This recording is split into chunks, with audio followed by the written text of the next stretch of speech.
¿Qué tal amigos? Bienvenidos a una emisión más de su programa Jurisprudencia al Día. Como siempre, nosotros trayéndoles profesionales de alta calidad, profesionales que puedan enmarcar dentro del contexto social y puedan satisfacer las necesidades que jurídicamente y socialmente usted pueda tener. En esta ocasión, pues le tengo una profesional y antes de presentársela les voy a comentar un poco de su perfil. Ella es una profesional que se ha desempeñado en el área del control disciplinario de la Alcaldía de Cali y en la tercera brigada del Ejército de la misma municipalidad. También ha trabajado en la Fiscalía General de la Nación y en el Cuerpo Técnico de Investigación, donde recorrió varios cargos ascendiendo vertiginosamente en diferentes seccionales del país, llegando al grado 7º como investigadora. También fue fiscal delegada ante los jueces promiscuos, penales municipales y circuito en las unidades de lesiones personales, administración pública y libertad y pudor sexual. También fue directora de fiscalías de Ibagué, Tolima, Valledupar, Cesar, Barranquilla, Atlántico. Estuvo como abogada senior de la firma de la Spreyer Lawyer Enterprise y en la actualidad se desempeña como abogada litigante independiente y, por supuesto, es catedrática de nuestra Universidad Autónoma del Caribe. Con ustedes, la doctora Diana Bravo, a quien le agradecemos haber aceptado nuestra invitación. Doctora, bienvenida a Jurisprudencia al Día. Muchas gracias, Sara, de verdad muy orgullosa y conmovida con esta invitación que me han hecho a este programa. Muchas gracias. El honor es nuestro, doctora, y bueno, pues estábamos en mora de invitar a la Jurisprudencia al Día y pues tenemos algunos temas que hace un tiempo queríamos tocar y pues quién mejor que usted con ese perfil que tiene para poder orientarnos y orientar a las personas que en estos momentos nos observan sobre esta temática. Doctora, como habíamos hablado antes detrás de cámara, el tema de la intimidad, yo sé que algunas personas pues consideran la intimidad como un derecho fundamental y es un derecho fundamental cubierto por nuestra Carta Magna, desglosado en muchísimas jurisprudencias. Sin embargo, la intimidad dentro del marco de una fotografía o de un video que una persona se realiza y que termina circulando en la sociedad de la información, en internet, en el ciberespacio, cualquiera de estos nombres como cada uno los identifique. ¿Qué sucede en materia penal cuando una foto íntima termina circulando en internet? Bueno, Sara, para poder adentrarnos a esta temática que antes de profundizar en los delitos penales que se pueden ver inmiscuidos este tipo de víctimas o delincuentes, por llamarlo así, tenemos que tener en cuenta que existen tratados internacionales que se han venido creando año tras año, porque así sea que Colombia los haya ratificado, que pues ahora los vamos a explicar, existen aún muchos vacíos de conocimiento frente a la norma. Es por ello que no es difícil escuchar de que hay mucha impunidad frente al tema, pero no es eso, es precisamente que el Estado colombiano no estaba preparado o no estaba encauzado frente a ese tipo de normatividades. Entonces, por decir algo, ¿qué ha hecho los tratados internacionales? Lo que ellos buscan es erradicar, combatir todo lo que tenga que ver con la violencia contra la mujer. Yo creo que todos se han dado cuenta de que en los últimos acontecimientos o noticias escuchamos muy seguidamente de que X mujer en tal departamento fue maltratada, golpeada, o que las fotografías hace muchos años, una concejal de otro país que fueron publicadas, etcétera, etcétera. Todo esto conllevó a que se crearan los convenios para la eliminación de todas las formas de violencia contra la mujer. Uno de ellos, creado por ejemplo por las Naciones Unidas, es el CEDAW, es la Convención para la Eliminación de todas las formas de discriminación contra la mujer, y la Convención de Belém do Pará. ¿Cuál es la Convención de Belém do Pará Interamericana? Es para prevenir, sancionar y erradicar la violencia contra la mujer. Aunado a esto, ¿qué hace Colombia? Pues simplemente, viendo la dificultad, la crisis que existe actualmente y que no podemos rasgarnos las vestiduras de decir que aquí no pasa nada, no, eso Sí, no, claro. eso es día a día. Poco es lo que sucede a la luz pública o lo que se muestra. Entonces, crea la ley 1542, pero observen ustedes, es la del año 2012. Y la violencia contra la mujer o la violencia de género, ¿desde cuándo viene? Años atrás, es la historia, ¿ya? ¿Qué hace esta ley? Por medio de esta ley se establece todos los casos que tenga conocimiento de la Comisión de Conductas relacionadas que atenten contra la mujer, ¿ya? Entonces, ¿esto a qué conlleva? Mejorar o buscar la forma de que no haya impunidad. Pues, ¿cómo? De que los delitos donde se observe este tipo de comportamiento, pues que sean tratados de manera oficiosa. Y es muy importante que la comunidad tenga en cuenta esa situación. Entonces, tú me hablabas de, ahorita vamos a tocar entonces concretamente el caso, ¿no? Sí. Entonces, esta ley que nos permite, hace inclusive, va en concordancia con el artículo 7º de la Convención de Beló do Pará, ¿ya? ¿Qué busca? ¿Cuál es el fin? ¿O en qué se une Colombia para llegar a esta unión o a esta causa? Erradicar, ¿ya? Pero es que hay que tener en cuenta que no basta precisamente con crear normas, porque eso es muy importante, sino crear políticas públicas por parte del Estado para que este tipo de flagelos no sigan haciendo carrera a través de nuestro medio y que se conviertan en algo ya por experiencia, por cultura. No, eso no tiene por qué ser así. Doctora, y en esas políticas públicas, ¿será que si yo recibo en mi teléfono móvil una fotografía de una mujer con un mensaje o recibo un video íntimo de una pareja y yo lo difundo, yo estoy siendo partícipe de esta conducta delictiva? Pero por supuesto que sí, porque resulta de que ese tipo de videos, y estamos entrando, o sea, por eso es algo muy general porque yo quiero más adelante que podamos concretar, ¿ya? Cada tipo de delito y lo que podemos nosotros estar inmersos de acuerdo a cada caso, porque todos los casos, por más que parezcan similares, tienen su contextualización muy contundente y propia, ¿ya? Entonces, tú te estás metiendo por el ámbito de un acceso abusivo y, a ver, contra delitos que atentan contra la intimidad, porque cuando yo difundo, eso ya nos adentramos a un tema ya de la parte investigativa, porque esos son delitos que se requiere mucho la prueba técnica. Entonces, ¿qué sucede? Cuando alguien denuncia o algún funcionario público advierte un delito de estos y como lo debe hacer y su deber legal, inicia una investigación de oficio, pues lo primero que tiene que hacer es, a través de un programa metodológico con el fiscal coordinador, que se empiece el trámite interno. Los expertos informáticos ya tendrían que mirar a través de qué portal se utilizó, la memoria IP, etcétera. Son términos ya muy técnicos y que manejaría muy bien el perito informático para mirar la fuente, el núcleo, de dónde provino ese video.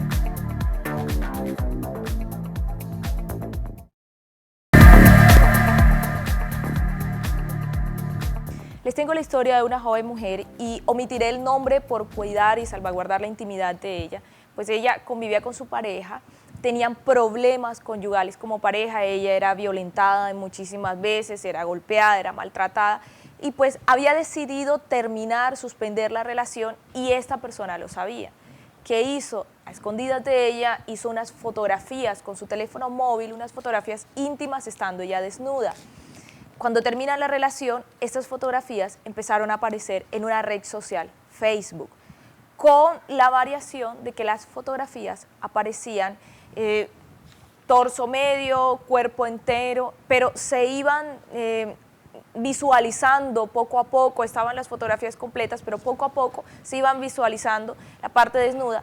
Y esa persona le decía, si no vuelves conmigo o si no tienes relaciones sexuales conmigo, yo estas fotografías no solo las publico en las Facebook, permanecerán ahí, sino que todos tus familiares, amigos, conocidos y no conocidos te van a ver desnuda. Esto generó un trauma de la persona, generó que ella se mantuviera bastante estresada por muchísimo tiempo y decidió acudir ante las autoridades. No fueron una, fueron dos, ni fueron tres entidades a las que llegó y en ninguna de ellas se encontró el apoyo que debió recibir, empezando desde las debidas casas de apoyo, casas de justicia, hasta entidades de bienestar familiar. Y yo no diría que fueron las entidades, doctora, yo diría que fueron los funcionarios o las personas que en ese momento estaban, que no tuvieron la orientación adecuada para atender este tipo de cosas, porque decían no nos compete debido a que es algo que sucede en internet, esto es Facebook, esto no es conmigo, usted debe ir a tal parte o a este lado. Mientras tanto las fotografías difundiendo. Y hay algo también que le quiero plantear, doctora, y es que es la imagen íntima. Ella me contó a mí personalmente y me dice, ¿cómo voy a ir yo a la fiscalía o a la SIJIN o a la policía a decir, oiga, mire, me está sucediendo esto? Cuando la atendía un hombre, y ella decía, yo no le puedo mostrar mis fotos desnudas a este hombre, me da pena. Una cosa es que las vean y que yo no esté ahí, otra cosa es que yo misma se las vaya a mostrar. Entonces también tiene mucho que ver la persona que atiende a la mujer en esta condición. ¿Debería ser otra mujer, alguien con quien se sintiera identificada?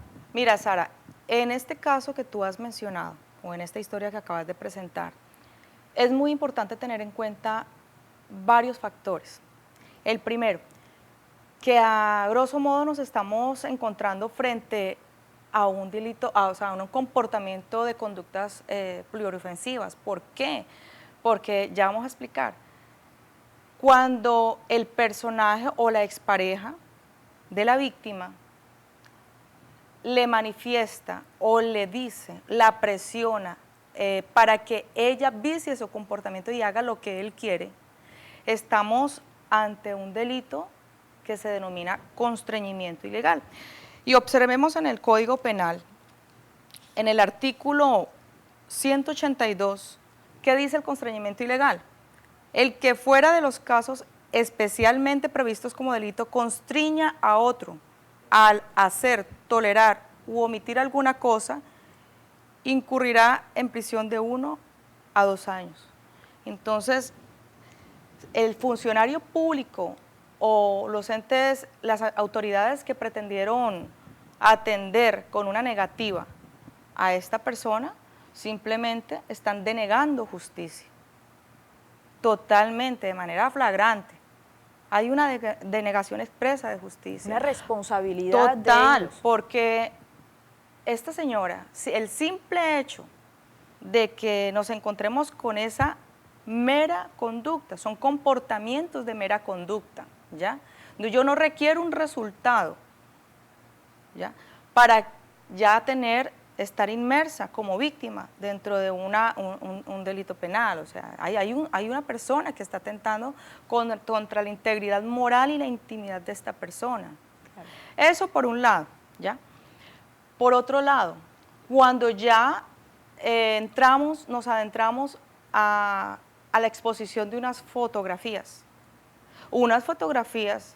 que fueron expuestas o realizadas en un ámbito íntimo de una pareja que tenía o sostenía una relación afectiva o sentimental, pues simple y llanamente podríamos estarnos adentrando en la presunta conducta de injurias por vía de hecho.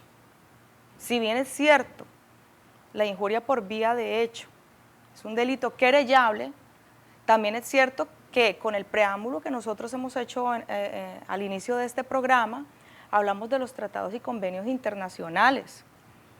Y si hablamos de la ley 1542 del año 2002, que nos dice precisamente que hay que propender por erradicar este tipo de conductas contra la violencia de la mujer, nada más por esa situación, el Estado está en la obligación de prestarle atención a esa víctima, de recibirle su denuncia. ¿O es que entonces tenemos que victimizar a la víctima y exponerla para que moralmente nosotros, las mujeres, estemos expuestas con esa vergüenza social para que me atiendan? Ya espero que la comunidad entienda para dónde voy y no deben callarse. Y está muy bien de esta señora, desde ya la felicito, porque callar no es el camino. Hay que sacar valor y fuerzas porque el Estado precisamente quiere hacerlo, quiere erradicar, y es de esta forma.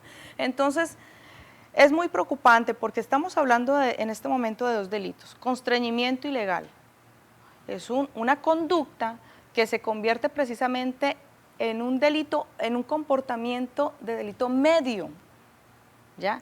¿Cuál es el delito medio? Que no basta sino presionar, o sea, el sujeto activo presiona, manipula, obliga para obtener o viciar el comportamiento, respuesta de su víctima. ¿Cómo? Ese es el delito medio. Para obtener un fin. ¿Y cuál es el fin? Entramos al comportamiento o al delito de la injuria por vía de hecho.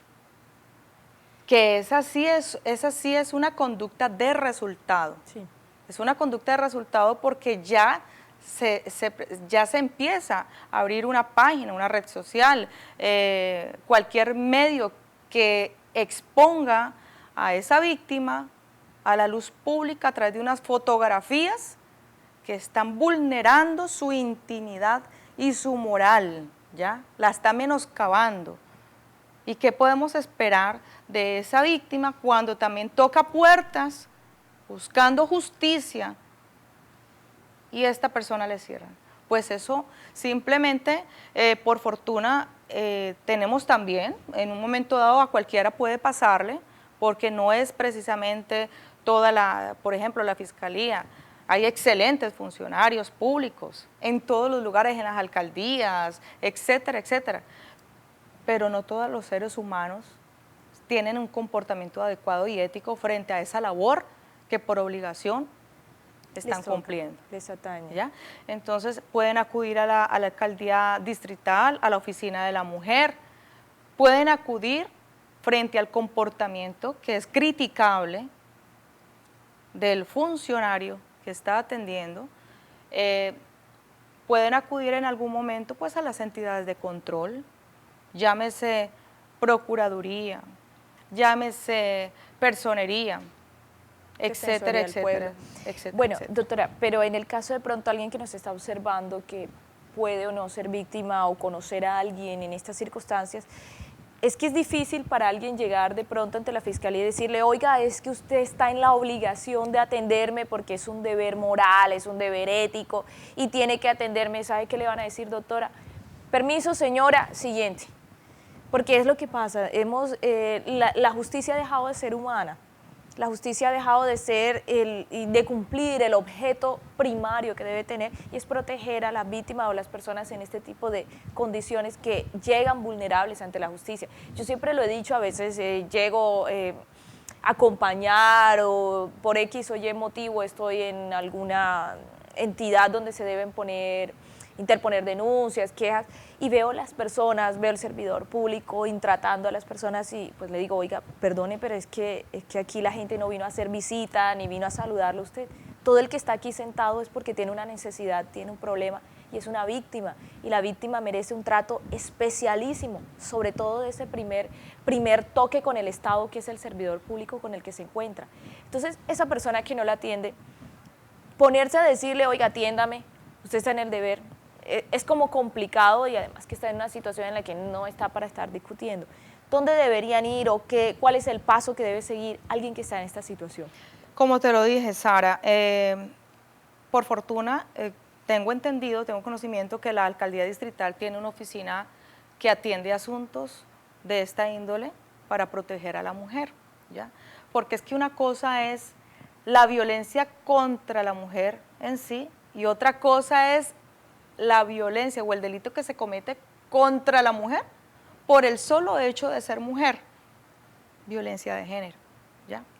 Sí. Entonces, mira, no solo la alcaldía distrital, ya vuelvo y repito, las entidades de control, procuraduría, personerías, contralorías, pueden acudir y estoy totalmente segura que tendrá un camino a seguir y que el funcionario público, porque hay que dejar claridad, no son todos, está cometiendo un error. Pero mire, no vamos aquí a juzgar solo a ese X funcionario o funcionaria.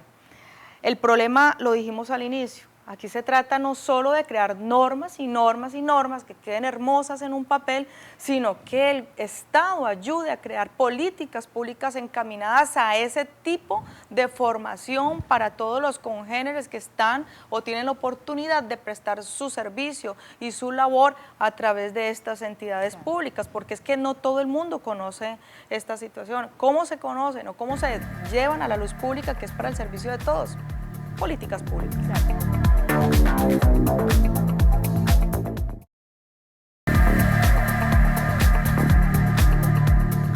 Continuamos con más de Jurisprudencia al Día. En esta ocasión estamos con la doctora Diana Bravo. Doctora, antes de irnos a la pausa, estábamos hablando de los entes de control y qué debe hacer una víctima en la situación en la que se encontraba, en el caso que planteamos, la persona que no le están recibiendo la denuncia. Bueno, ya teniendo en cuenta que se ha explicado de que existen entes de control y otras vías, bueno, ya tengamos en cuenta de que hay una flagrante denegación de justicia y hay que remitirnos al artículo 229 de la Constitución Nacional, que está consagrado como un derecho fundamental, el acceso a la justicia. Y teniendo en cuenta eso, pues no cabe otra acción de que la aplicación inmediata de acudir a la acción de tutela, a ser amparado por la acción de tutela, por la flagrante denegación de justicia, que es un derecho fundamental. Es decir, hay una conclusión muy importante, diría yo, o podríamos nosotros decir frente a este tema. Mujeres, ustedes no están solas, de ninguna manera. Precisamente el Estado, tratando de erradicar o buscando soluciones para este flagelo, ha creado varias alternativas. Entonces, pueden hablar, no deben callar, y están todas las herramientas para que encuentren el camino y la solución a su problema. Claro. Doctora, quería, pues, antes de irnos, quería plantearle algo. ¿Qué pasa? En esta situación estamos hablando de una mujer mayor de edad que vive con su pareja y que debido a los problemas ella decide dejarlo y esta persona le hace unas fotografías sin su consentimiento. Cuando ella lo deja, él publica las fotos. Pero ¿qué pasa cuando son menores de edad? Son dos menores que tienen relaciones o dos menores que entre sí se hacen fotografías y terminan circulando. Yo le invito, doctora, a que nosotros podamos continuar con este tema en una segunda edición de Jurisprudencia al Día, porque queremos aprovechar que usted nos está acompañando aquí y sé que el tema es amplio y queremos desglosarlo como debe ser. Le invito a que pueda acompañarnos en una segunda edición de Jurisprudencia al Día. Pero por supuesto que sí, para eso estamos. Bueno, ¿alguna recomendación para las personas que nos observan frente al caso de alguna mujer está observando? ¿Qué le aconsejaría que hiciera si ella está en esa misma situación? Que no tenga temor.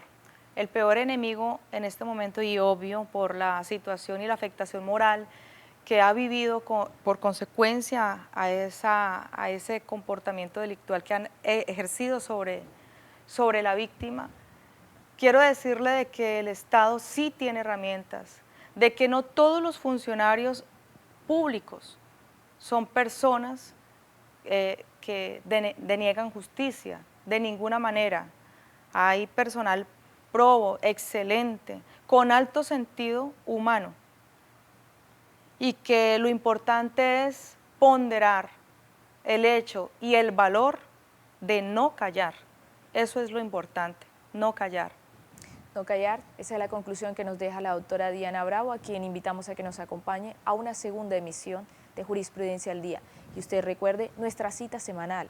En el día de hoy estuvimos tratando el tema de las imágenes íntimas que circulan en redes sociales, en internet, cualquiera de estos medios de difusión pública. Pero ¿qué pasa cuando son menores de edad? No se pierda una segunda emisión de este su programa, Jurisprudencia al Día.